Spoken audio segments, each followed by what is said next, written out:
Elizabeth Ann Velasquez, also known as Lizzie Velasquez, is a motivational speaker who was also born with a rare congenital disease called marfanoid progeroid lipodystrophy. The disease causes her to have trouble gaining and keeping weight on, as well as leaving her blind in one eye. Lizzie has refused to let bullying get to her, so after being uploaded to YouTube as the world's ugliest woman, she became head of an anti-bullying campaign, as well as an advocate and motivational speaker encouraging kindness all around the world. Lizzie talks about her syndrome on a personal level and uses an oral style of speech. Her language is personal. She uses simple words to describe her incredibly complicated and rare disease, and she also remains entirely conversational. Her speeches feel like you're talking one-on-one until you realize she's speaking to a room full of people. She uses contractions and colloquial expressions, saying things like, "We don't know a lot about my disease," or "I can eat absolutely whatever I want whenever I want." With this sort of language, she invites the audience to take a look at life through her perspective. Lizzie also relies on humor to get her message across. Eating whatever you want and never gaining any weight is an unfortunate part of her disease, but she uses the statement to relate to the audience members personally. After all, isn't it the ultimate dream to eat whatever and never gain any weight? Lizzie also uses storytelling to generate audience interest. Specifically, her story about her stash of junk food in college is a light approach to her disease, which gains interest from the audience, because who hasn't had a cupboard or a drawer full of junk food snacks at some point in their lives?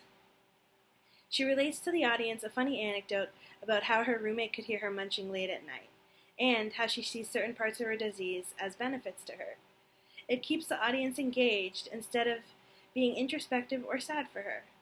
She jokes about how she wears contacts for her vision and then corrects herself by saying she wears a singular contact. In this example, she's using the sound of the word to draw laughs. We're so used to hearing about contacts for impaired vision that the word contact sounds funny in the terms of vision, which is a word that means something else entirely in its usual context. The humor delivery style feels really light, and she plays it off so well. The audience stays engaged at her bouncy play on words and stylistic devices. Lizzie introduces her main focus of her speech, bullying, by asking the audience to guess what the common factor between her and them is. She asks, "I've had to deal with something that probably most of us have had to deal with at some point in our lives. Can you guess what that is?" It begins with a B. After a few wrong guesses and some laughs, she makes it really easy for the audience to interact with her, which also works well to engage the audience. She takes the energy generated by that question to continue to talk straight to the audience as if they were her best friends. Bullying is a really common thing, unlike her disease, but she shows that it's not exclusive to her because of the way she looks or how people perceive her chronic illness. The most wonderful thing about Lizzie is also the thing that makes her a wonderful speaker. She says when she first went to school as a 5-year-old, she had no idea that she looked any different. This speaks to the audience's idea of their own differences and how they themselves are perceived each and every day.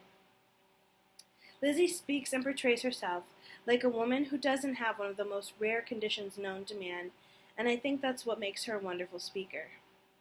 She reminds audiences of all types of people that differences should be praised and honored, not ostracized and othered.